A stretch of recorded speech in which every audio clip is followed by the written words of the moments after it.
Hello, everybody. Ernie Bubbert here, the custodian.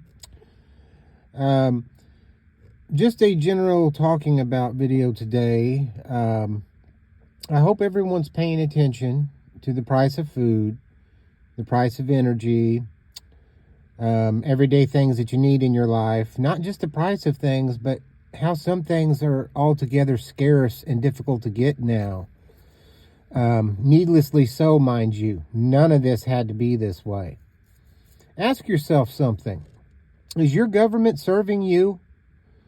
That is the technical role of the government, to serve the people. I got to be honest, I think our government is doing a piss poor job and couldn't lead their way out of a paper sack. Because nothing they do is based on leadership. It's based on self-enrichment. You think I'm BSing? Check out some of the net worths and bank accounts of the people who are so-called serving you in your government. They are getting filthy rich off of it. They're not serving you. They are robbing you. So I ask you, my fellow Americans, I ask you to think about the times you're living in right now, the prices you're paying for things, the unnecessary difficulties in your life.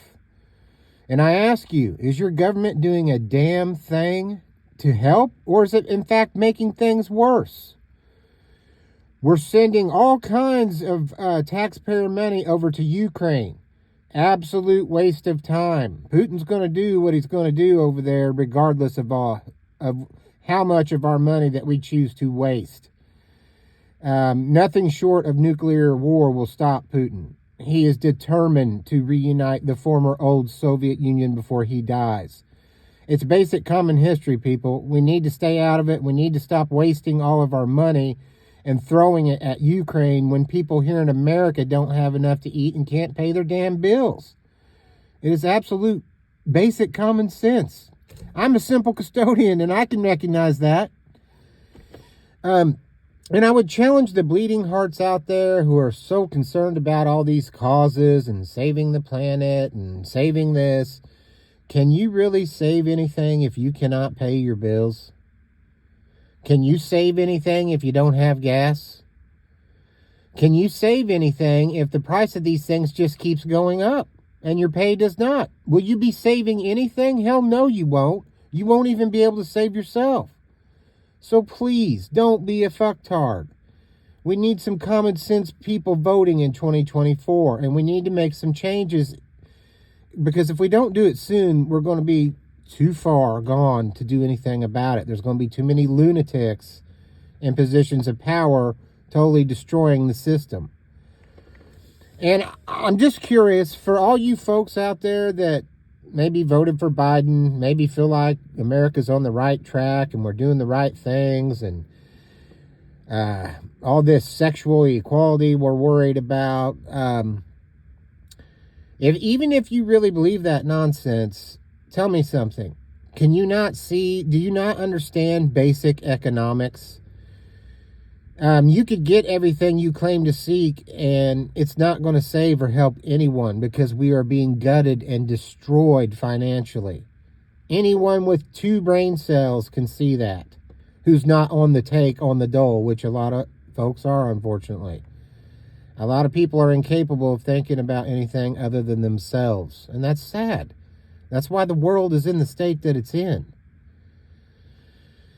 Now, do I worry about the ultimate state of the world and what's going to happen? No, I don't, because I'm a believer in Jesus, and I know what's going to end up happening. So why am I making this video? Why am I whining about it at all? Well, because I think it's nonsense to see good people and honest, hardworking people out there trying to do the right thing, and so many people wasting time and energy on nonsense, crippling the efforts of those that are actually trying to improve things and make a difference. It's very frustrating. Regardless of your politics or your beliefs, I find it very hard to believe that there's a lot of people out there that just want to make life more expensive and difficult for everyone, other than the rich elites. They definitely do. But as far as your average voter, your average typical person, I think a lot of it is ignorance and sucking down what the mainstream media spoon feeds them without doing any sort of fact checking whatsoever. Another thing I'd like to point out here that's very important going on in our country here, there's an awful lot of attacks on our power grid. There's also a lot of attacks on food processing plants. This is no mistake. There are many people who want America to fail for various reasons. And I guarantee you, our power grid being aggressively attacked and these food plants being destroyed is absolutely no mistake. The evil governments and the elites of the world know that the more they limit food and resources and control what's left, they control you. If you have no food and they hold all the food, you're going to do what the hell they tell you. And they know that. This is by design. So I encourage you to pray. I encourage you to believe in something and stand up for what you believe in. We got too many people laying down, and that's why we're in this horrible situation that we should not be in. God bless everyone. Try to forgive someone. Try to learn from the mistakes in your life and be the best you can be. Don't let the haters and the fucktards bring you down. Thank you, everyone. God bless.